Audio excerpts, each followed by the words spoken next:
안녕하십니까. 4월 26일 일요일 점심시간입니다. 식사하시면서 방금 나온 속보 보신 분들 많으실 거예요. 국민의힘 공천관리위원회가 대구시장 후보에 추경호를 선출하고 평택 의뢰는 유이동 후보를 단수 공천했습니다. 여러 논란과 잡음 속에서 중요한 것은 결코 멈추지 않고 결론을 내고 있다는 것입니다. 정치는 타이밍이고 선거는 속도입니다. 국민의힘이 적어도 지금 이 순간 공천이라는 가장 어려운 과정을 정리하면서 다음 단계로 속도를 내기 시작했다. 저는 이런 점은 굉장히 분명 긍정적인 신호다. 이렇게 봅니다. 물론 과정에 대한 아쉬움과 논란은 남을 수 있습니다. 그러나 선거는 결국 앞으로 나아가는 조직이 이깁니다. 중요한 것은 지금부터 얼마나 빠르게 상처를 봉합하고 원팀으로 전환하느냐 이것입니다. 오늘 일요 집중 탐구에서는 이 속보를 시작으로 조수진의 정치 해부학, 누가 이 정당의 주인인가, 그리고 경제 돋보기, 노랑봉투법, 셀코리아까지 대한민국의 정치와 경제의 본질을 함께 짚어보겠습니다. 네. 자, 첫 번째, 정치 해부학입니다. 도대체 누구를 위한 정당입니까? 누가 이 정당의 진짜 주인입니까? 제가 오늘 말씀드리고 싶은 것은 제가 몸담고 있는 국민의힘의 현실에 대해서 쓴소리를 좀 하려고 합니다. 대한민국 정치 역사상, 아니 세계 정치사 어디를 찾아봐도 지금 국민의힘처럼 스스로 무너지고 있는 정당은 찾아보기 어렵습니다. 당원들이 직접 선출하고 국민의 선택으로 만들어진 대통령을 스스로 탄핵하고 수많은 당원들의 압도적인 지지를 받아 선출된 장동혁 대표마저 끌어내리기 위해서 온갖 음해와 공작, 악말과 권력 암투를 벌이고 있습니다. 이게 과연 정상적인 정당입니까? 국가와 국민을 위한 정당이라고 말할 수가 있습니까? 제가 볼 때 지금의 국민의힘은 공당이 아니라 소수의 기득권 정치인들의 생존을 위한 사설 클럽이다 라고 밖에 말할 수 없습니다. 특히 일부 중진 의원들의 행태는 정말 도를 넘었습니다. 당이 위기인데 당을 살릴 생각은 안 하고 오히려 앞장서서 대표를 흔들어대고 있습니다. 언론에 나가서 조롱하듯이 막말을 쏟아내고 당의 분열을 부추기고 당원들이 선택한 대표를 인정하려 하지 않습니다. 정말 묻고 싶습니다. 당을 살리자는 겁니까? 아니면 자신들의 기득권을 위해서 당 자체를 무너뜨리자는 겁니까? 선거 때는 당원을 찾습니다. 그들이 위기 때는 당원들을 방패를 만들어서 뒤에 숨습니다. 그리고 당원들의 소중함을 모릅니다. 그래서 당원들이 선택한 대표는 인정하지 못하겠다는 이 오만함. 바로 이것이 국민의힘의 현실이며 그래서 국민들이 외면하는 정당이 돼가고 있는 것입니다. 여러분들은 이런 정당을 보신 적이 있습니까? 저는 대한민국 건국 80년 정치 역사 속에서 탄생하고 사라진 많은 정당을 보았지만 지금 국민의힘 같은 모습은 단 한 번도 본 적이 없습니다. 어떻게 당원들이 선택하고 지지하는 당대표를 정치적 비판을 넘어서 인격을 짓밟고 만신창이로 만들 수가 있습니까? 정말 이해할 수가 없습니다. 과거 정당들을 보면 지금과는 완전히 다른 장면이었습니다. 지금처럼 당대표를 향해서 내부에서 집중 포화를 쏘는 모습은 오히려 예외에 가까웠죠. 오히려 기본값은 그 반대였습니다. 당대표를 중심으로 뭉치고 내부 갈등이 있더라도 선을 넘지 않고 결국은 하나로 집결해서 싸우는 구조였습니다. 특히 이른바 삼김시대, 이때를 떠올려 보면 더 명확해집니다. 당시에 김영삼, 김대중, 김종필 이 세 사람을 중심으로 한 정치는 흔히 사당 정치라는 비판을 많이 받았습니다. 그러나 그 안을 들여다보면 사실 다른 진실이 있었습니다. 당대표를 중심으로 강하게 결집되어 있었고 내부에서 지도자를 흔들어서 조직 자체를 무너뜨리는 일은 거의 없었습니다. 왜냐하면 모두가 알고 있었기 때문입니다. 내부에서 싸우면 밖에서 진다는 것을요. 이거는 단순한 충성심의 문제가 아니라 정치적 생존의 문제였습니다. 정당은 외부의 조직과 외부와 싸워야 하는 조직인데 내부에서 분열하면 그 순간 패배가 시작된다는 걸 몸으로 알고 있었던 것입니다. 그래서 갈등은 있어도 분열은 없었고 경쟁은 있었어도 붕괴는 없었습니다. 이 흐름은 이후 한나라당 시절에도 이어집니다. 친이, 친박이라는 계파가 분명히 존재했었습니다. 갈등도 격렬했습니다. 그러나 중요한 것은 어느 한쪽이 당권을 잡더라도 당 자체를 흔드는 방식으로 가지는 않았다는 점입니다. 내부 경쟁은 있었지만 조직을 깨는 수순까지 가지는 않았습니다. 대표적인 사례가 18대 총선입니다. 당시 이명박 정부 출범 이후에 공천 과정에서 이른바 친박 공천 학살이라는 말이 나올 정도로 갈등이 극단으로 치달았었습니다. 결국 일부 친박계는 탈당해서 친박 연대를 만들어서 출마했습니다. 여기까지만 보면 지금과 비슷해 보입니다. 하지만 결정적인 차이가 있습니다. 박근혜는 그 상황에서 단 한마디를 남깁니다. 살아서 돌아오세요. 그리고 끝까지 한나라당 후보를 위해 유세했습니다. 자신의 사람들을 위해 당을 공격하거나 당을 깨는 선택을 하지 않았습니다. 이게 바로 선당후사입니다. 선당후사는 말로 하는 것이 아닙니다. 행동으로 증명하는 것입니다. 자신의 계파보다 당을 먼저 두고 자신의 정치 이해관계보다 전체 승리를 먼저 두는 것, 그것이 바로 선당후사입니다. 지금 상황과 비교해보면 차이가 극명하게 드러납니다. 지금은 선당후사를 찾아보기가 어렵습니다. 대신 보이는 것은 명확합니다. 공천, 권력, 영향력, 이 세 가지를 지키기 위해서 정치가 전면에 나와 있습니다. 그리고 그 에너지가 어디로 향하고 있습니까? 밖이 아니라 아닙니다. 당대표를 향하고 있습니다. 이것은 단순한 비판이 아닙니다. 정치적으로 보면 리더십 제거에 가깝습니다. 내부에서 지도부를 무너뜨리려는 행동입니다. 여기서 병법의 한 구절을 떠올릴 필요가 있습니다. 외부의 적보다 내부의 적이 더 무섭다. 왜 그렇습니까? 외부의 적은 눈에 보이지만 내부의 적은 보이지 않기 때문입니다. 그리고 내부의 균열은 싸움이 시작되기도 전에 패배를 결정하기 때문입니다. 정당도 똑같습니다. 밖에는 분명히 더 강한 상대가 있습니다. 그 상대와 싸워야 하는데 내부에서 서로를 향해 칼을 들고 있습니다. 이 상태에서 선거를 치르면 결과는 이미 정해져 있습니다. 조직은 움직이지 않고 지지층은 갈라지고 결국 패배합니다. 과거 보수 정당이 살아남았던 이유는 단순합니다. 내부 갈등이 없어서가 아니라 그 갈등을 넘어서는 원칙이 있었기 때문입니다. 그 원칙이 바로 선당후사입니다. 지금 그 원칙이 사라졌습니다. 그래서 지금의 상황은 단순한 갈등이 아니라 위기입니다.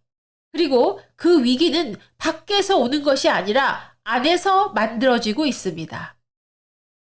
지금 대한민국은 독재와 장기 집권을 위해서 입법부, 사법부, 행정부까지 장악하려는 세력과 맞서 싸워야 하는 엄중한 시기입니다.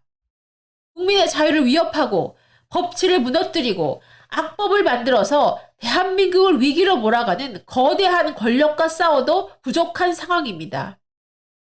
그런데 당 안에서는 오직 자신의 권력과 기득권을 지키기 위해서 내부를 향해 칼을 휘두르는 세력이 있습니다. 괴물 정부하고 싸우지 못하면서 장동혁 대표에게는 악마보다 더 잔인합니다. 정말 기가 막힐 노릇입니다. 당을 살리겠다는 것이 아니라 당을 무너뜨려서라도 자신들의 자리를 지키겠다는 추악한 정치의 민낯입니다. 저는 그들의 속내를 너무 잘 알고 있습니다. 그래서 더 분노하고 그래서 더 침통합니다. 국민을 위한다는 말을 입에 달고 살면서 정작 하는 행동은 오직 자기 자신만을 위한 정치. 이런 정치가 계속된다면 국민은 더 이상 속지 않을 것입니다. 정당의 주인은 몇몇 중진 의원이 아닙니다. 당원입니다. 그리고 그 당원이 바로 국민입니다. 그 사실을 잊는 순간 정당의 몰락은 이미 시작된 것입니다. 이제는 당원들이 권리해야 할 때입니다. 우리 손으로 직접 선택한 장동혁 대표를 우리가 직접 지켜야 됩니다. 또다시 윤석열 대통령을 잃어버렸던 그 아픔처럼 장동혁 대표를 잃어버려야 하겠습니까? 아닙니다. 더 이상 눈물로 후회하는 일은 없어야 됩니다. 후회는 언제나 싸우지 않았던 사람들의 몫이었습니다. 지금은 우리 선택을 해야 됩니다. 침묵할 것인가 아니면 행동할 것인가. 당원들의 뜻을 무시하고 기득권 정치로 당을 무너뜨리는 세력 앞에서 더 이상 방관해서는 안 됩니다. 우리는 대동단결해야 됩니다. 장동혁 대표를 지키는 대표를 지키는 것은 한 사람을 지키는 것이 아닙니다. 우리 당원들의 자존심을 지키는 것이고 민심을 지키는 것이며 대한민국의 미래를 지키는 것입니다. 그리고 그 시작은 바로 이번 지방선거의 승리입니다. 지방선거에서 반드시 승리해야 합니다.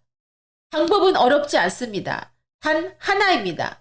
손에 손을 잡고 투표장으로 가서 반드시 투표하면 됩니다. 투표는 가장 강력한 정치입니다. 당원들이 움직이면 정치는 바뀝니다.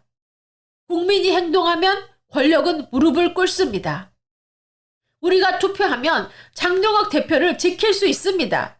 우리가 단결하면 그래서 이번 지방선거를 승리로 이끈다면 우리는 장동혁 대표를 지켜낼 수 있습니다. 우리가 하나로 뭉치면 국민의힘을 바로 세울 수가 있습니다. 여러분, 지금은 행동할 때입니다.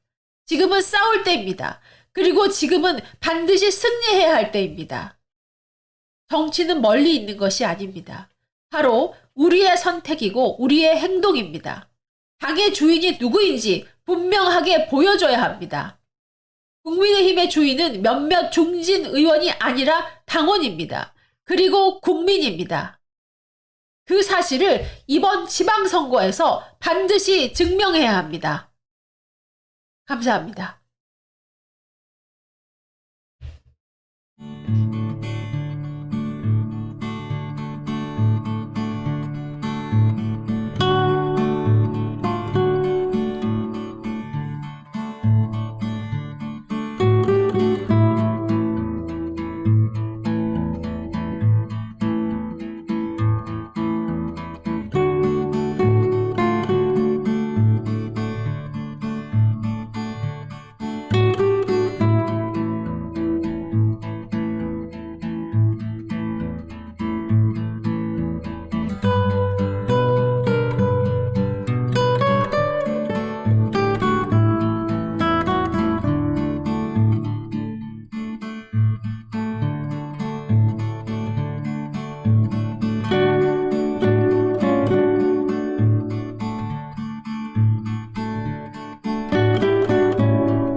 조수진의 경제 돋보기 시작하겠습니다. 오늘의 제목은 기업이 한국을 떠난다.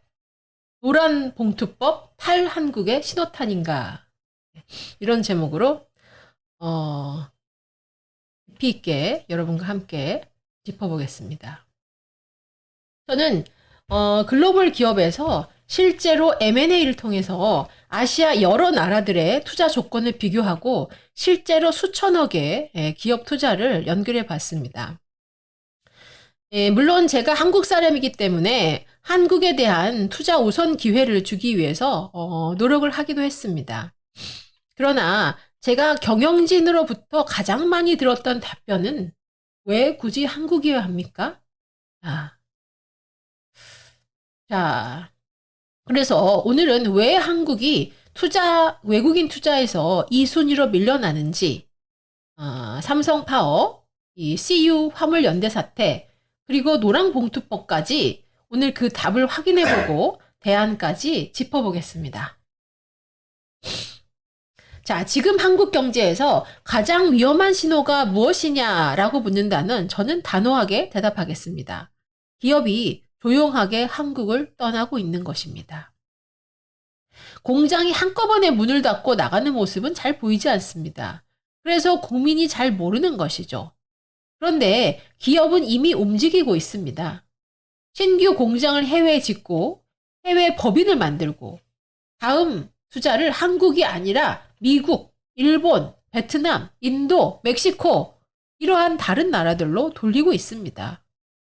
이거는 느낌이 아니에요. 숫자입니다. 2025년 한국의 해외 직접 투자는 718억 8천만 달러로 전년 대비 8.7% 증가했습니다. 2022년에 역대 최대치였던 834억 8천만 달러 이후 죄송합니다. 2년간 줄었다가 다시 반등한 것입니다. 업종별로 보면 금융보험업과 제조업이 전체 투자를 이끌었습니다. 특히 제조업 해외 투자는 171억 1천만 달러로 전년보다 4.1% 늘었습니다. 네, 제조업들이 실제로 해외 투자를 많이 하고 있죠. 기업들이 해외에서 돈을 굴리는 금융 투자만 한 것이 아니라요. 실제 생산과 사업 기반을 해외로 계속 넓히고 있다. 이런 뜻입니다. 2025년 상반기 해외 신규 법인은 2,437곳. 여러분, 2,437곳이 해외 신규 법인으로 설립됐습니다. 이것은 전년 동기 대비 1,488곳, 무려 64%가 증가했다는 겁니다. 2분기만 보더라도요, 1,745곳으로 전년 같은 기간 732곳에 대비해서 무려 138%, 거의 140%가 급증했습니다. 이게 모두 작년 상반기, 하반기에 일어난 것입니다. 반면에 국내로 들어오는 유통 기업은 상반기에 5곳, 8월 기준으로 10여 곳 수준입니다. 여러분, 나가는 것은 구조이고 돌아온 것은 예외가 돼버렸습니다.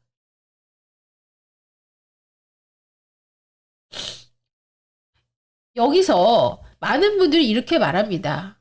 기업들이 돈만 밝히는 거 아니냐. 아닙니다. 기업은 원래 구조가 유리한 조건으로 이동합니다. 그것이 기업의 본질입니다. 영리를 추구하는 것이죠. 우리가 비난해야 할 것은 기업이 움직이는 것이 아니라 기업이 한국에 머물 이유를 잃어버리고 있다. 이겁니다. 지금 한국은 기업에게 이렇게 말하고 있습니다. 세금은 조금 깎아줄 수 있다. 하지만 인건비가 높고 규제가 많고 노동법이 복잡하고 노사 갈등이 발생하면 원청까지 책임이 확장될 수 있는, 그리고 파업으로 손실이 나더라도 손해배상은 제한될 수 있다. 이게 바로 한국의 기업에게 말하고 있는 현실입니다. 더군다나 정책은 자주 바뀌고 이 법의 해석까지 예측하기가 어렵습니다. 기업이 이런 조건을 보고 한국의 신규 공장을 짓겠습니까? 자, 기업이 한국을 떠나는 이유를 하나로 설명하면 안 됩니다. 인건비 때문만도 아니고요. 세금 때문만도 아니고 노조 때문만도 아닙니다. 이 여러 요인이 겹쳐 있기 때문이죠. 자, 하나하나 보겠습니다. 첫 번째 인건비를 한번 볼까요?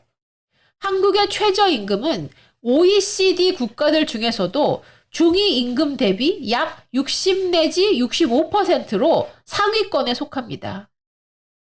아마 한국이 1등이고 프랑스가 2등인 걸로 알고 있습니다. 중위임금 대비해서. 대기업은 높은 생산성과 규모를 바탕으로 이것을 감당할 수 있지만 중소기업과 자영업자에게는 부담이 훨씬 크게 작용합니다. 그런데 이 격차를 보완해줄 국가 지원은 상대적으로 다른 나라들에 비해서 제한적입니다. 같은 최저임금이라도 누구한테는 관리가 가능한 비용일 수 있지만 누구에게는 생존을 위협하는 비용이 되는 구조라는 겁니다. 근데 여기서 더 중요한 게 있습니다. 임금 수준만이 아니라 사람을 쓰는 전체 비용입니다. 이 제조업 기준으로 본다면 한국과 베트남, 인도, 멕시코 등과의 인건비 격차는 여전히 큽니다. 하지만 기업이 보는 것은 단순한 시급이 아닙니다. 한 번 고용하면 조정이 어렵고, 예, 퇴직금 줘야죠, 4대 보험 줘야죠, 각종 노무관리 비용이 따라 붙는다는 거죠. 여기에 파업 리스크가 들러붙죠, 산재 리스크 있죠, 법정 분쟁 대응해야죠, 이런 것들이 다 비용으로 따라 붙는 거예요. 기업 입장에서 고용은 월급이 아니라 총체적인 리스크 패키지다. 네, 이렇게 인식이 되고 있는 것입니다. 그러면 결국은 이렇게 기업은 판단합니다. 사람을 많이 쓰는 구조를 유지할수록 비용하고 리스크가 커지는구나. 그래서 이러한 구조에서 자연스럽게 선택은 뭐다? 그러면 채용을 줄이고 자동화를 늘려야 되겠다. 그리고 가능하면 생산은 한국 밖으로 돌리자. 네, 이렇게 선택이 수렴되는 것입니다. 두 번째는 산업 정책의 차이입니다. 일본은 IRA와 반도체 지원법을 통해서 세액 공제와 보조금을 동시에 제공합니다. 무슨 말이냐? 기업이 미국에서 생산을 하면요, 세금 혜택도 주고 현금 지원도 주며 동시에 시장 접근성까지 동시에 얻을 수 있다 이겁니다. 일본은 TSMC, 대만의 제1 반도체 기업이죠. 이 TSMC 공장을 유치하면서도 수조 원의 보조금을 투입했습니다. 그리고 기시다 총리요, 라피더스 같은 국가주도 반도체 프로젝트를 밀어붙이고 있습니다. 그런데 지금 한국을 뭘 하고 있습니까? 물론 한국에도 세액 공제는 있습니다. 하지만 기업 입장에서 보면 미국은 현금을 주고 일본은 국가적인 프로젝트인데 한국은 아직 회의도 해야 될 게 많고 검토도 할 게 많다고 이렇게 대답을 하는 거죠. 제가 이미 말했듯이 한국은 할인을 해주는 거라면 미국은 캐시백을 해주는 거예요. 기업은요, 할인보다는 캐시백을 좋아합니다. 다음은 속도를 보겠습니다. 기업은 기다리지 않습니다. 무슨 말이냐? 배터리 공장, 반도체 공장, 자동차 공장은 타이밍이 생명입니다. 미국이 보조금을 주고 일본이 부지를 깔아주고 베트남이 인건비를 낮게 제공하고 또 인도가 시장을 열어주면 기업은 바로 움직일 수밖에 없어요. 한국 정부가 아직 검토 중입니다 라고 답변하는 동안 경쟁국은 벌써 계약서에 사인을 받고 있다 이겁니다. 기업이 왜 한 나라 정부에 검토 중이라는 이런 애매모호한 답변을 기다려줘야 됩니까? 넷째는 노동법과 노사관계입니다. 이 부분이 오늘 칼럼의 핵심이라고 볼 수 있습니다. 이 기업이 가장 싫어하는 것은 높은 세금보다는 불확실성입니다. 이 불확실성이라는 것은 기업에게 리스크가 되기 때문입니다. 세금은 계산할 수 있습니다. 임금도 계산할 수 있습니다. 그런데 이 관련된 법 해석이 흔들리고 원청의 책임 범위가 넓어지고 사업 손실에 따른 손실을 이거를 어디까지 감당해야 될지 모른다면 기업은 신규 투자를 망설일 수밖에 없습니다. 특히 외국 기업은 더 민감합니다. 한국 시장 하나만 보고 들어오는 것이 아니라 이들은 아시아 생산기지, 글로벌 공급망을 이러한 차원에서 한국을 평가하기 때문이죠. 그러한 평가 기준에서 이러한 애매모호함, 법 해석이 이랬다 저랬다 이러한 리스크를 기업이 감당하고 싶어 하지 않는다는 것입니다. 자, 외국 기업은 이미 이 노란봉투법 이야기가 나올 때부터 한국에 경고 신호를 보냈습니다. 이 노란봉투법 통과 이후에 주한외국인 기업연합회가 한국에 진출한 외국인 투자기업 100곳을 대상으로 조사한 결과를 보면 응답 기업 중 36% 정도가 우리는 이제 한국 내 투자를 축소하거나 지사를 철수를 해야 되겠다. 이렇게 답을 했습니다.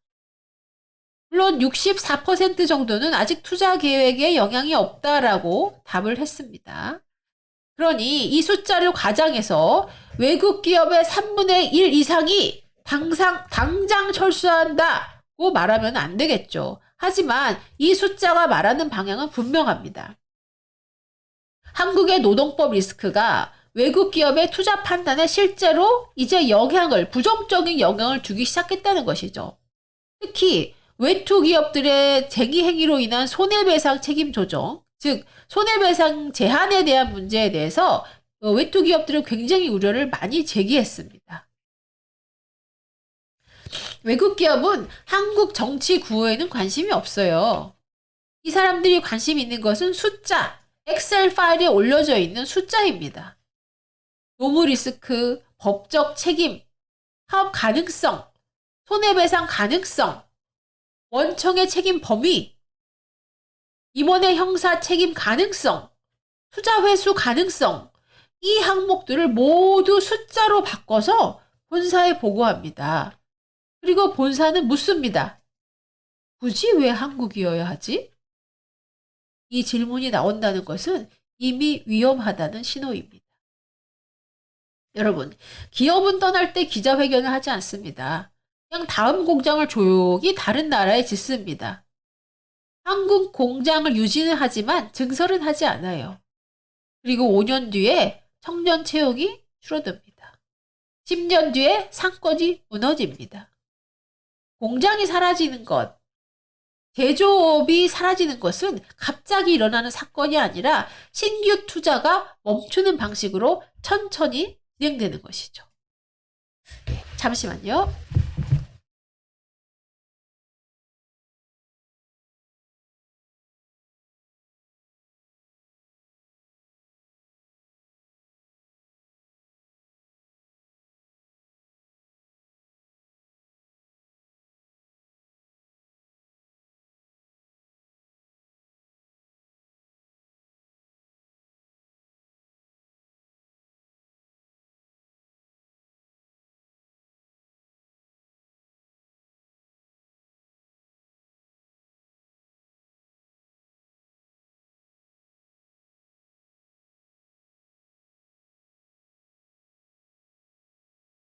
조금 텀이 생겨도 이해 부탁드립니다. 자, 그래서 이제 제가 이제 외국 기업이 이 노란봉투법이 이제 그 얘기가 나올 때부터 이미 경고를 보냈다 이런 말씀을 드렸죠. 자, 그 다음에 이제 노란봉투법에 대해서 집중적으로 한번 알아보겠습니다. 노란봉투법 어떻게 여기까지 왔나 한번 보시죠. 처음부터. 이 기업이 떠나는 이유를 말하면서 노란봉투법을 빼놓을 수는 없죠. 왜냐하면 이 법이 한국의 노동 환경이 앞으로 어떤 방향으로 갈지를 보여주는 이 상징적인 법안이기 때문입니다. 노란봉투법의 공식 명칭은 노동조합 및 노동관계 조정법 2조와 3조의 개정안입니다. 쉽게 말해서 두 가지를 바꾸는 법입니다. 하나는 사용자의 범위를 넓히는 것입니다. 하청 노동자의 근로 조건에 실질적인 영향력을 행사하는 원총도 사용자로 볼 수 있다. 예, 이렇게 정의하는 것이고요. 또 다른 하나는 파업이나 쟁의 행위로 인해서 발생하는 손해에 대해서 노동자나 노조의 과도한 손해배상을 못하도록, 책임을 묻지 못하도록 제한하는 것입니다. 노동계 입장에서 보면 하청 노동자를 보호하고 파업 이후에 수십억 원 손배로 노동자를 압박하는 구조를 막겠다. 이러한 법입니다. 한마디로. 이 법은 그래서 오래된 노동계의 수건이었습니다. 쌍용 자동차 파업 이후로 손해배상 문제가 이 사회적인 논쟁이 됐고, 노동계가 오랫동안 이 노동법 2조와 3조 개정을 요구해 왔습니다. 그러나 윤석열 정부에서는요, 이 법에 대해서 대통령이 거부권을 행사했습니다. 당시 보수 정부가 본 핵심은 분명했습니다.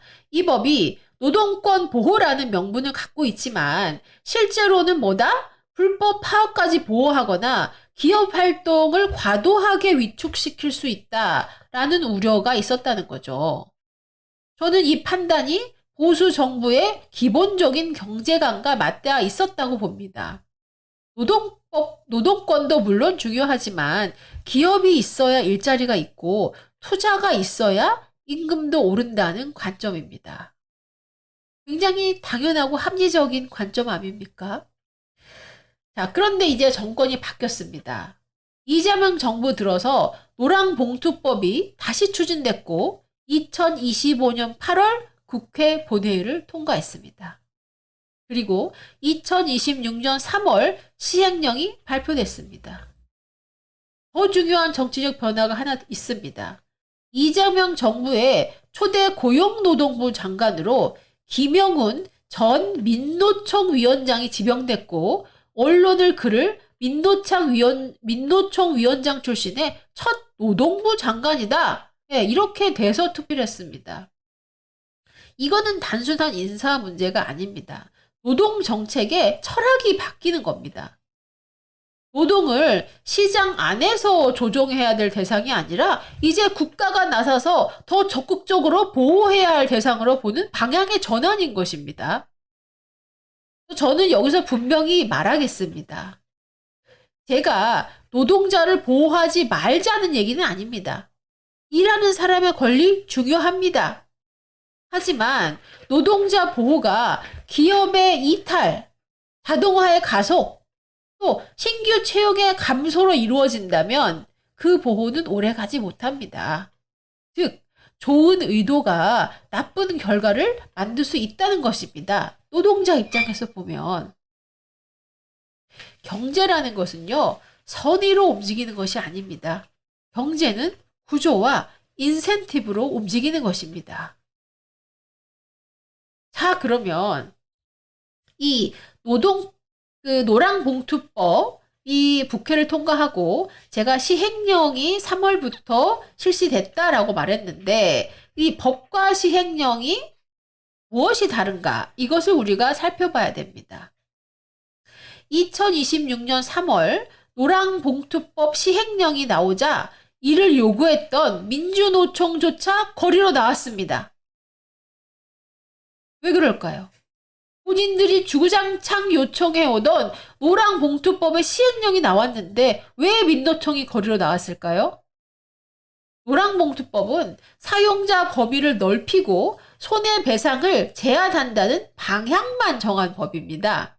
근데 이게 실제 현장에서 중요한 건 뭐냐? 어떻게 이것을 적용할 것인가? 이게 핵심이죠. 이거를 정하는 게 바로 시행령입니다. 그런데 여기서 핵심적인 차이가 있습니다. 첫 번째, 원청의 책임 기준입니다. 법은 원청의 책임을 넓혔지만 실질적으로 시행령에서는 실질적 지배력이 있는 경우에 원청의 책임을 묻겠다. 이 실질적 지배력이라는 이 모호한 기준을 넣었습니다. 실질적 지배력이 뭡니까? 네, 저도 잘 모르겠습니다. 두 번째는 교섭 방식입니다.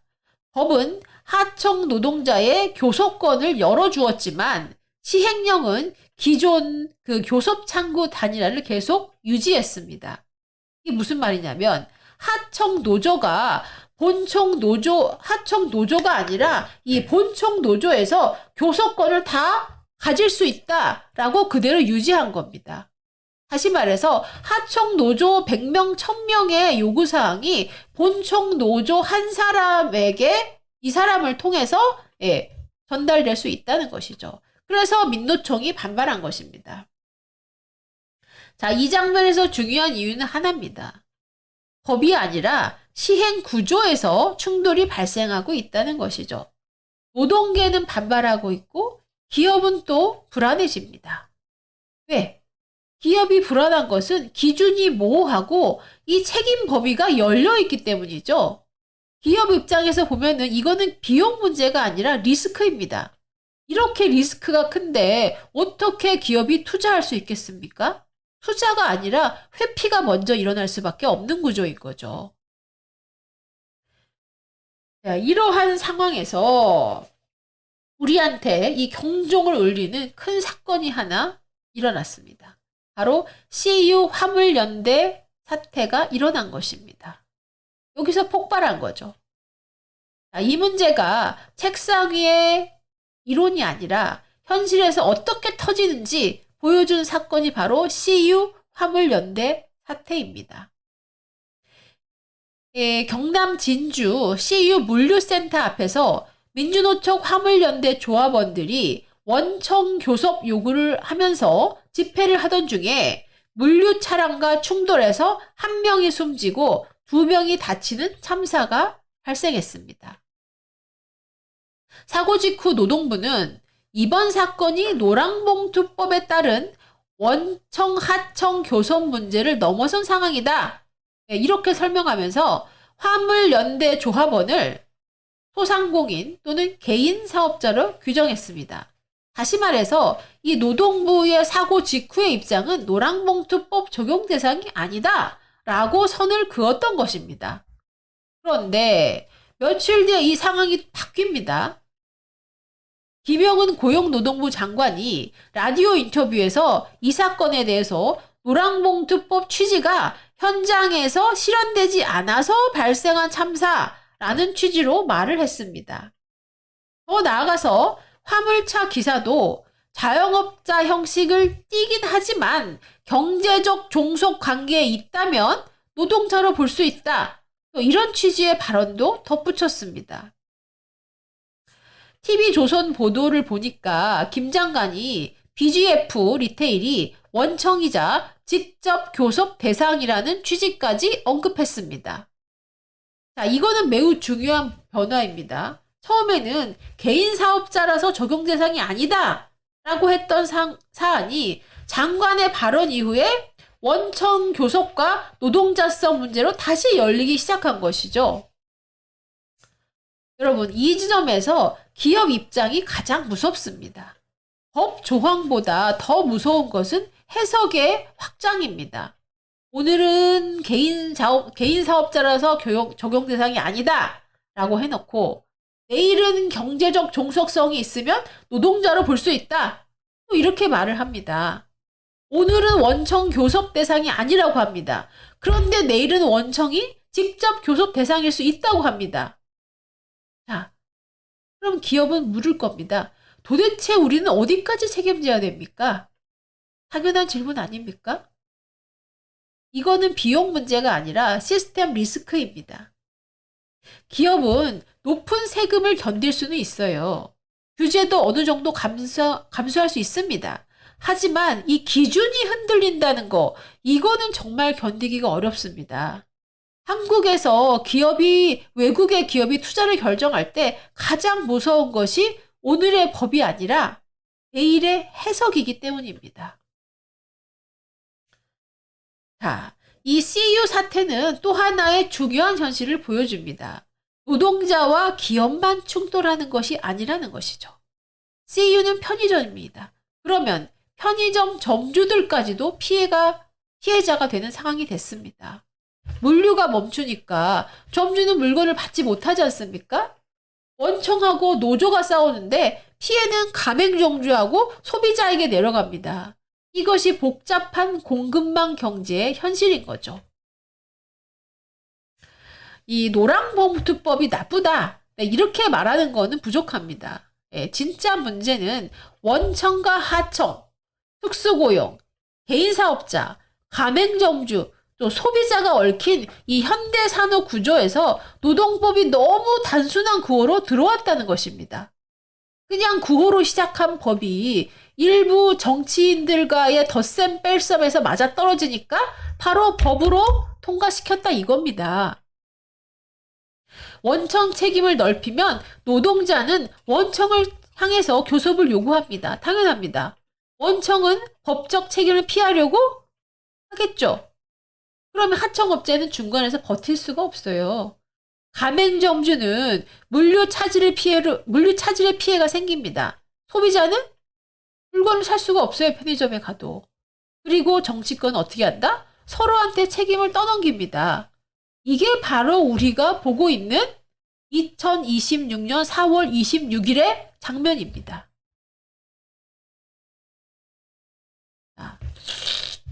CU 사태와 같은 이 기업의 결론을 우리가 삼성 파업에서도 찾을 수가 있습니다.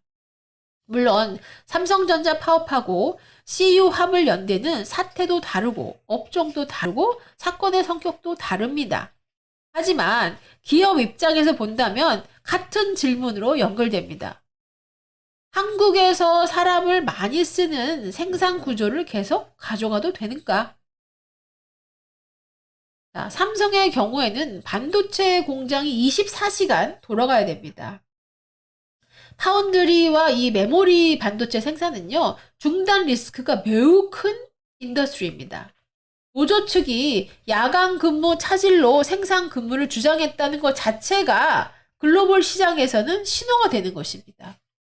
숫자가 정확한지 하고 별개로 시장은 이걸 이렇게 읽습니다. 아, 삼성 공장도 노사 갈등으로 흔들릴 수 있구나. 이 신호를 읽는 거예요. 왜? 반도체 고객은 안정성을 우선으로 하기 때문입니다.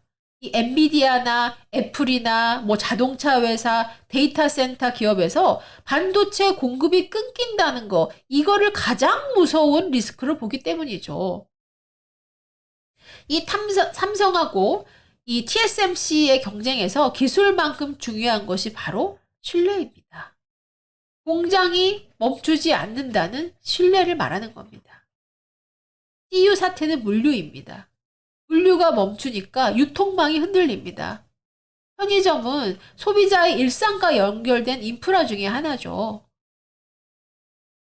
여기서 원청 교섭, 개인사업자, 노동자성, 손해배상, 물류 차질 문제가 터지면 기업은 물류 구조를 다시 볼 수밖에 없어요.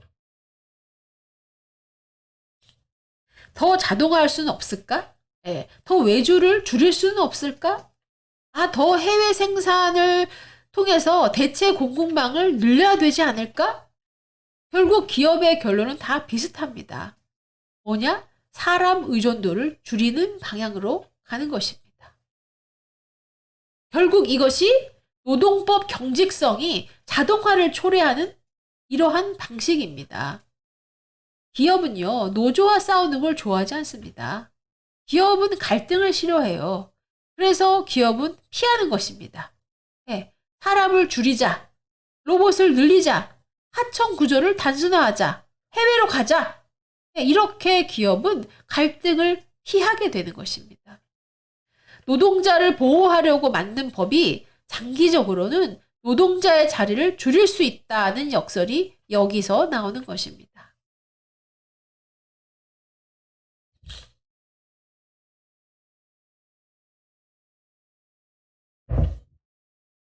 자, 노동자의 자리를 줄일 수 있다. 이러한 대안으로서 이것을 보여주는 기업의 대안의 가장 첫 번째가 자동화입니다. 그리고 자동화는 이미 시작됐습니다. 이 한국은요, 이미 로봇 밀도가 매우 높은 나라입니다. 자동화 수준이 지금 세계 최고 수준이에요.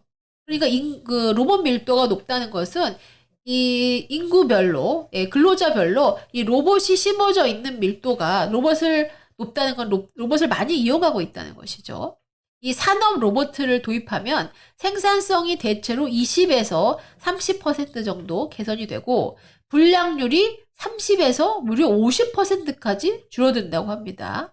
그리고 특정 공정의 작업 시간은 40% 이상 단축될 수 있다. 네, 이러한 통계가 있습니다. 반도체에서는 AI 기반 공정 최적화로 수율이 1%에서 3%만 개선돼도 수천억 원에서 조 단위 가치가 발생합니다. 네. 그러면 기업이 자동화를 선택하지 않을 이유가 없죠. 네. AI 기반 공정화를 해서 수율이 단순히 1%만 개선이 돼도 수천억에서 조까지 가치가 발생하는데 어째서 기업이 자동화를 선택하지 않겠습니까? 그리고 로봇은 사업도 하지 않고 24시간 일을 하는데요. 자, 현대차는 보스턴 다이나믹스를 인수를 했죠. 그래서 휴머노이드 로봇을 미국 공장에 먼저 투입하려는 계획을 가지고 있습니다. 자, 여기서 잠깐 여러분들한테 말씀을 드리면 이게 산업 로봇하고요. 휴머노이드 로봇은 좀 다릅니다. 예, 산업 로봇은 일찌감치 전 세계의 공장에 자리 잡고 있어요.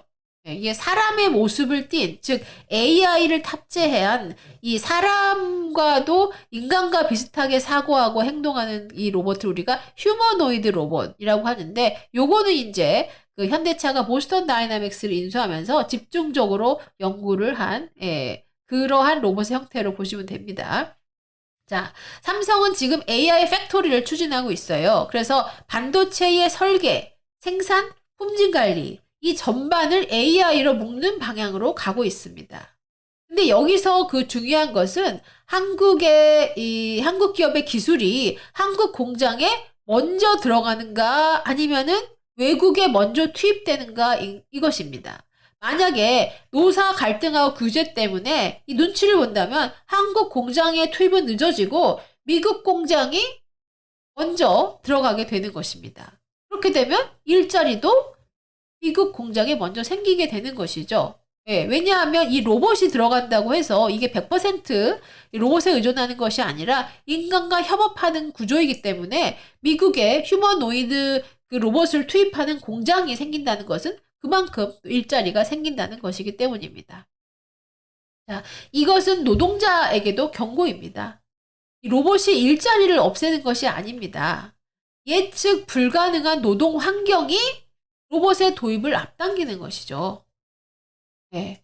로봇이 일자리를 없앤다라는 것은 잘못된 생각입니다. 이렇게 우리나라처럼 예측 불가능한 환경, 오늘의 법이 아니라 내일의 해석이 애매모호한, 걱정되는 이러한 환경이 로봇의 도입을 앞당긴다 이겁니다.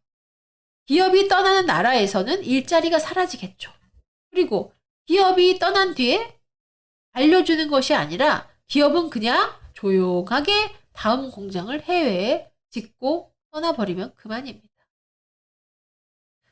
자, 여기까지 본다면, 여기까지 제가 이제 우리의 노동 환경이 처한 현실, 그리고 이 노동법, 특히 노란봉투법이 이 노조의 요청, 그러나 이것을 그냥 면밀하게 살펴보지 않고, 단순히 그 정치인들의 본인의 득실을 위해서 그냥 사인해버리고, 국회에 통과해버리고, 시행안이 나오니까 지금 이렇게 그 시끄러운, 한 명의 그 사망자가 나오고, 또 사상자가 나오는, 이러한 현실을 직면하게 된 것이죠. 그러면 우리에게 대안은 무엇일까요? 우리가 이러한 이 현실에 직면해서 물론 잘못된 것을 비판하고 그리고 이 처한 현실에서 서로 위로하고 걱정이 되는 건 사실입니다. 그러나 우리는 냉정하게 대안을 따져봐야 됩니다. 어떻게 기업을 붙잡을 것인가? 떠나는 기업을 어떻게 되돌릴 것인가? 즉 한국에 투자할 이유를 만들어줘야 된다 이겁니다. 자, 제가 생각하는 이 대안을 여러분께 공유를 드리겠습니다.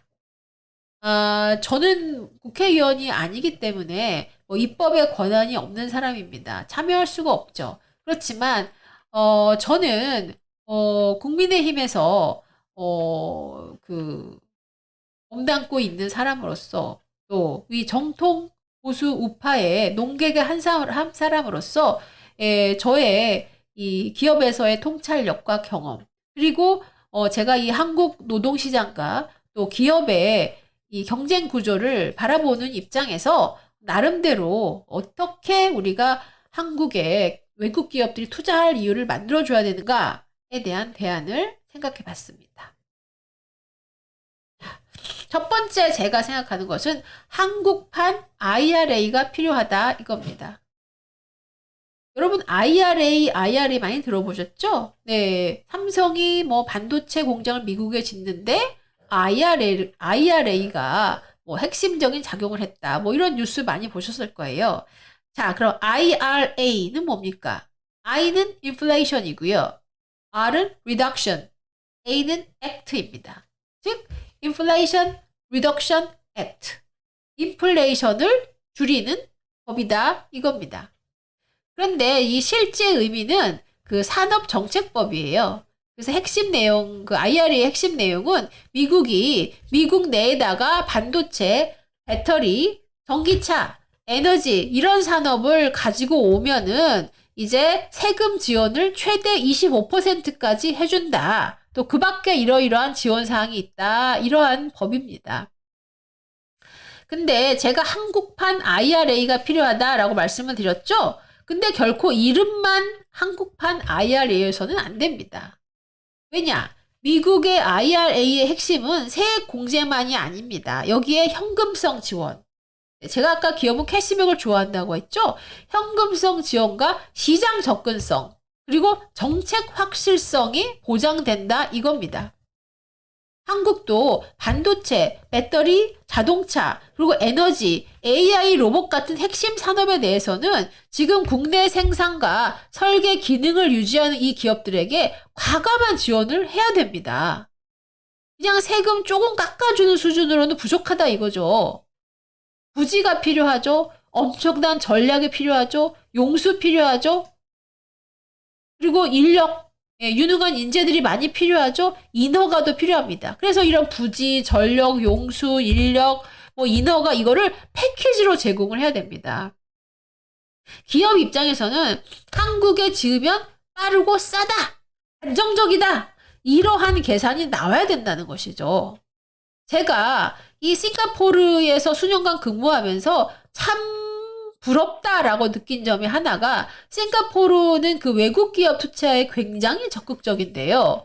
이 정부 기관 안에 이 키 어카운트 매니저들이 있습니다. 다시 말해서 우리 싱가포르에 예를 들어서 현대차가 무슨 R&D 센터를 만든다라고 한다면 즉시 이 현대차 R&D 센터를 싱가포르에 유치하기 위한 키 어카운트 매니저가 지정이 돼서 이 사람이 이 복잡한 싱가포르의 모든 인허가라든지 뭐 부지, 인력 이런 문제를 도맡아서 한 창구로 일원화해서 해결해주는 이러한 시스템이 있다 이겁니다.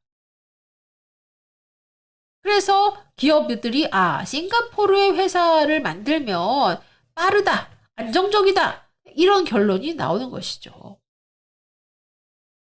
자, 그래서 그러면 두 번째 우리가 기업들을 한국에 유치하기 위해서 필요한 조건이 뭐냐? 저는 노동법의 예측 가능성을 높여야 된다고 생각합니다. 노동자를 보호하되 기업이 감당해야 할 책임의 범위를 명확히 해야 됩니다. 원청 책임을 논의할 수 있습니다. 하지만 어디까지가 원청이고 어떤 경우 교섭 의미가 생기는지 개인 사업자하고 노동자의 경계라는 것은 도대체 무엇인지, 사업 손해배상 제한은 합법 쟁의에만 적용되는지, 아니면 불법 행위라면 또 어떻게 적용되는지 이것을 명확하게 해야 됩니다. 법은 이렇게 넓게 만들어 놓고 해석은 나중에 하자. 이런 무책임한 방식은 기업을 떠나게 만들게 합니다. 자, 세 번째 제가 주장하는 것은 노랑봉투법의 입법 보완입니다. 보완 입법입니다. 이 원청의 책임이 확대가 필요하다면 책임 범위와 절차를 명확하게 분명하게 해야 됩니다. 교섭 창구 단일화 이것 때문에 하청 노동자의 목소리가 묻히고 있다면 별도로 교섭단체의 기준을 명확히 해야 됩니다. 불법 파업까지 보호한다. 이러한 오해가 생기지 않도록 폭력, 점거, 차량 방해, 시설 파괴, 업무 방해에 대해서는 손해배상 책임을 분명하게 명시해야 됩니다. 노동권은 반드시 보호해야지만 기업의 재산권과 영업의 자유도 또한 보호해야 됩니다. 그렇지 않습니까? 이것이 바로 균형 잡힌 입법입니다. 그 다음 네 번째 조건입니다. 그 다음 조건으로 제가 중요하게 생각하는 것은 외국인 투자 조건을 과감하게 완화해야 됩니다.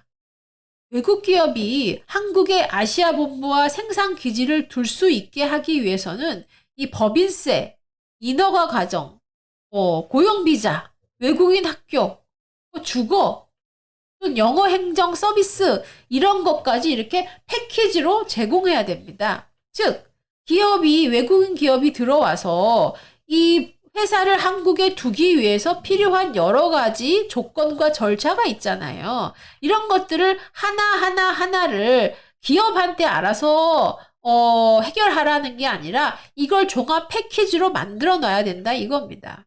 제가 아까 싱가포르 말씀드렸죠? 싱가포르가 왜 강합니까? 세금이 물론 우리나라보다 낮아요. 법인세가 낮지만 이것 때문만은 아닙니다. 기업이 들어와서 일하기 편하기 때문이죠. 네.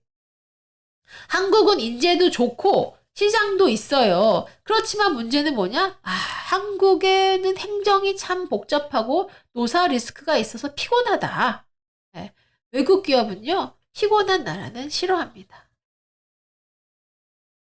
다섯 번째, 저는 이 유턴 기업 정책을 완전히 바꿔야 된다고 생각합니다. 유턴, 리쇼링 정책이라고 하는 것인데요. 지금처럼 이 외국에서 다시 한국으로 유턴하는 기업 몇 곳 발표하고 끝내서는 안 됩니다.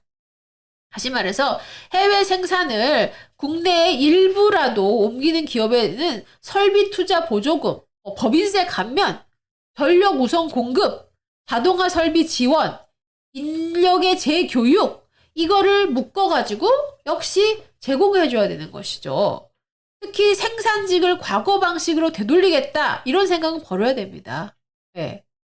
돌아오는 외국에 있다가 한국에 돌아오는 공장은요. 더 이상 과거의 방식으로 일을 하는 공장이 아니고요. AI 로봇 공장이어야 됩니다. 그래야 기업이 오지 않겠습니까? 사람은 단순 반복자가 아니고요. 로봇 관리자 역할을 하는 것이고 공정 데이터를 분석하고 품질이 우수한가 아닌지 이제 판단해보고 또 설비를 전체적으로 운영하는 이러한 역할로 전환돼야 된다는 것입니다. 그래서 로봇과 사람이 함께 일하는 구조, 이 미래의 공장의 형태로 우리가 지원을 할 수 있어야 외국에 나갔던 기업도 다시 한국으로 유턴시킬 수 있다. 이러한 기업에 대한 지원을 전격적으로 바꿔야 된다. 개선해야 된다. 이것이 저의 다섯 번째 생각입니다.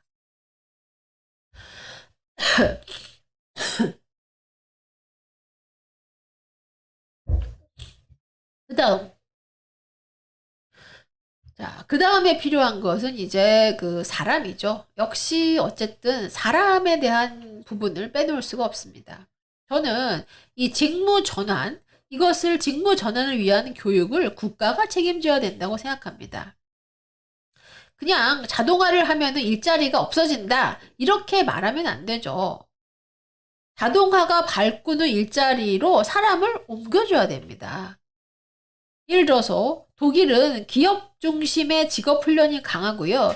싱가포르는 정부가 기업 수요 기반의 교육을 촘촘하게 설계를 합니다. 근데 한국도 교육이 많이 있어요. 뭐 내일 배움 카드 이렇게 해서 이 굉장히 비싸고 좋은 교육들을 나라에서 지원해 줍니다. 그런데 문제는 뭐다? 이것이 취업으로 연결되는 게 약하다는 것이죠. 또는 그 3개월 자격증 과정으로 여러분 반도체 AI 팩토리 인력을 만들 수는 없습니다. 예, 그냥 눈 가리고 아웅하는 거죠.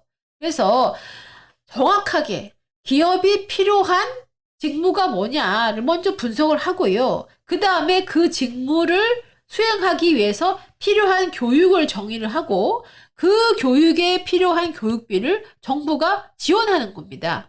그리고 여기서 멈추는 게 아니라 교육을 마친 사람들을 채용과 연결해 주는 것이죠. 자, 이렇게 치밀하게 구성된 인재풀의 어떠한 활용 고리가 있어야 그래야 한국으로 들어오는 유통 기업이든 외국에서 한국에 투자를 고려하는 기업이든 확실하게 매력이 있다라고 느낀다는 것이고요. 그리고 지금 수많은 청년 실업자들도 이러한 과정을 통해서 보다 양질의 일자리, 본인이 일하고 싶은 기업에 들어가서 일을 할 수 있는 기회가 열린다는 것입니다. 다음으로 제가 생각하는 것은 그 국가의 핵심 산업에 대해서는 사업권과 공급망의 안정성의 균형을 다시 논의해야 된다고 생각합니다. 여러분, 한국에서 배터리, 반도체, 에너지, 물류 이런 산업이 멈추면요. 국가 경제 전체가 흔들립니다. 제가 노동권을 부정하자는 게 아닙니다. 핵심 산업에 있어서는 조정의 절차, 필수 유지 업무, 그리고 대체 인력이나 긴급 중재 제도를 더 정교하게 설계해야 된다는 것입니다. 적어도 국가 기관 산업이 멈추게 내버려 두서는 안 되지 않겠습니까? 네. 그래서 파업권도 중요하지만 우리나라의 이 대한민국 산업의 근간이 되는 이러한 이 핵심 산업에 대해서는 우리가 특별히 관리를 하자. 노동자는 노동자대로 파업하고 교섭권을 가질 수 있지만 동시에 우리나라의 경제를 무너뜨리면서까지 그렇게 하지는 말자 라는 이야기입니다. 자, 이렇게 해서 제가 오늘 한 7가지 정도 대안을 말씀드렸습니다. 아까 말씀드렸듯이 이 대안은 제가 어디서 이렇게 해달라는 얘기를 들은 것도 아니고 그냥 제가 나름대로 그 여러 가지 이번 이 리포트 이 칼럼을 작성하면서 느낀 점들 그리고 여러 가지 조사를 통해서 다른 나라의 사례를 공부한 것 그리고 무엇보다도 제가 거의 30년 동안 기업에서 M&A와 전략을 담당하면서 저도 역시 여러 나라의 다른 노동 환경을 비교하고 어떤 나라에 투자를 해야 될지 생각하지 않았겠습니까? 이러한 경험과 인사이트를 바탕으로 이러한 몇 가지 조건들을 여러분께 공유 드리는 것입니다. 저는 개인의 자격으로 이러한 그 제안을 드립니다만 저는 대한민국 정부에서 우선적으로 지금 이 순간 누군가는 이런 것을 고민하고 있어야 되는 것이고요. 그리고 대한민국 정부가 노동정책의 방향이 바뀌었다고 한다면 적어도 우리 국민의힘에서는 이러한 기업을 살리는 그리고 노동자의 노동권도 보호하면서 동시에 대한민국 산업의 근간을 훼손시키지 않고 발전시킬 수 있는 이러한 방안에 대해서 정책에 대해서 깊이 연구해야 된다. 저는 이렇게 강력히 주장합니다.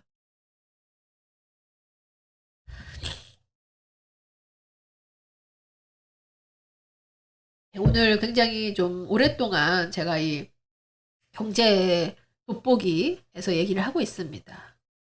왜냐하면 제가 이제 이 칼럼을 준비하면서 이제 산 통계를 보니까 아까 말씀드린 것처럼 굉장히 기업들이 한국을 무차별적으로 많이 떠나고 있다는 거예요. 언론은 사실 이거를 그렇게 크게 보도하고는 있지는 않지만 사실이 그렇습니다. 제가 지금 이렇게 접촉하고 있는 그 글로벌 컨설턴트들이나 또는 PE 관계자들 얘기를 들어보면 이게 너무 확실하고 분명한 트렌드이거든요. 그런데 이걸 준비하는 와중에 삼성 파업이 터지고 CU 화물연대 사건이 터지니까 이게 정말 현실이 이제 폭발하기 시작했구나 생각을 했고, 여러분들에게 하루라도 빨리 이 현실을 전달하고 대안을 공유를 해야 되겠다, 이런 생각이 들었습니다. 자, 저는 보수 경제의 핵심은 분명하다고 봅니다. 무엇이냐? 기업을 살려야 일자리가 생긴다는 겁니다. 투자가 있어야 임금이 오릅니다. 공장이 있어야 상권이 살아납니다. 기업이 떠난 뒤에 아무리 좋은 노동법이 있어도 그냥 종이에 불과합니다. 아니, 일할 회사가 없는데 노동권이 무슨 의미가 있습니까? 노동을 보호한다는 이름으로 기업이 떠나게 만들면 결국 피해자는 노동입니다. 적어도 대한민국의 미래를 위해서 정치를 하고 입법을 하는 사람들이라면 이런 정도의 생각은 할 수 있어야 되는 거 아닙니까? 원천 책임을 확대한다고 하청 노동자가 자동적으로 좋아지지 않습니다. 기업이 하청을 줄이고 자동화를 늘리면 하청 노동자부터 자리를 잃어버리는 거예요. 손해배상을 제한한다고 파업이 쉬워지면, 아니, 기업이 과연 계속 투자를 할 수 있을까요? 노동자의 권리를 지키려면 기업이 한국에 남아 있어야 됩니다. 이것이 순서입니다. 노랑봉투법의 가장 큰 문제는 취지가 아니라 결과입니다. 취지는 노동자 보호입니다. 그러나 결과는요, 기업이 이탈하고 자동화가 가속되고 신규 채용은 감소되고 외국인 투자가 위축됩니다. 그러면 이 법은 어떻게 해야 됩니까? 다시 설계해야죠. 좋은 의도가 있다고 해서 나쁜 결과가 사라집니까?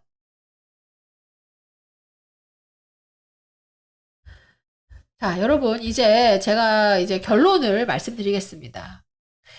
지금 한국 경제의 진짜 위기는 기업이 떠난다는 사실 자체는 아닙니다. 더 무서운 것이 기업이 떠나는 이유를 아직도 제대로 보지 못하고 있다는 점입니다. 기업이 한국을 미워해서 떠나는 게 아닙니다. 더 유리하고 더 빠르고 더 예측 가능한 곳으로 가는 겁니다. 미국은 돈을 줍니다. 일본은 국가 프로젝트로 지원합니다. 베트남과 인도는 비용 경쟁력을 제공합니다. 한국은 뭘 제공합니까? 인건비는 높고, 규제는 복잡하고, 정책은 느렸고, 노동법은 불확실합니다. 해석을 어떻게 해야 될지 모르겠어요. 원청 책임은 확장되고 있고, 노사 갈등은 반복되고 있습니다. 그러면 이런 환경에서 기업이 한국에 남아있겠습니까?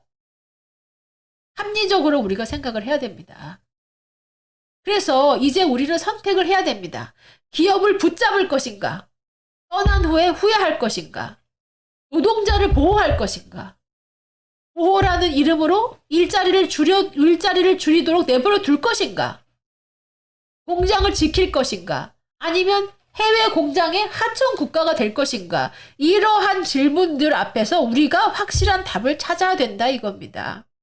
그래서 한국판 IRA가 필요한데, 그것만으로는 부족하고 노동법을 유연하게 만들고 노사관계를 예측 가능하게 해주고 외국인 투자 조건을 완화해 주는 것이 필요합니다. 유턴 기업에 대해서는 패키지로 지원을 해주고 AI 로봇 전환 교육까지 함께 가야 된다는 것이죠. 즉, 기업이 한국에 머물 이유를 만들어야 된다는 것입니다. 기업에게 애국심을 요구하는 시대는 끝났습니다. 기업이 한국에 남도록, 이익이 되도록 만들어주는 것이 사명입니다.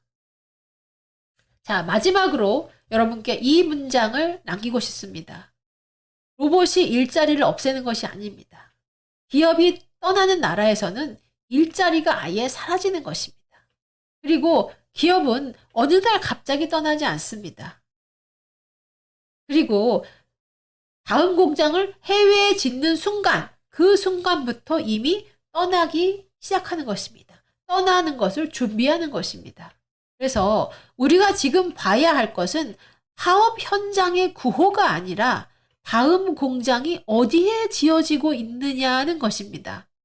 만약에 그 공장이 한국이 아니라 미국, 일본, 베트남, 인도라면 이미 답이 나온 겁니다.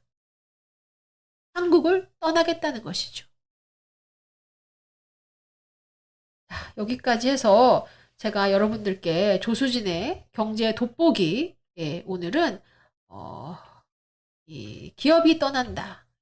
그래서 노랑봉투법의 진실, 그리고 한국판 IRA, 한국의 기업을 유치하기 위해서, 떠나지 않기 위해서 우리가 무엇을 해야 되는지에 대한 저의 제안을 여러분과 공유 드렸습니다.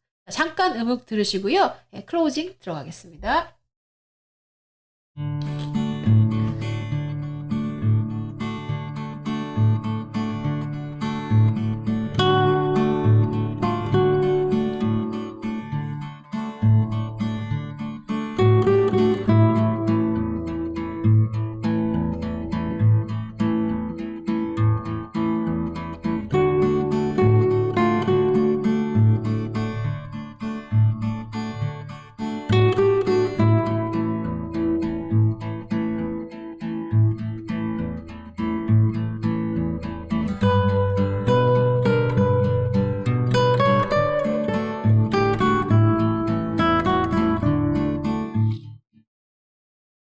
자, 여러분, 정당도 국가도 본질은 같습니다.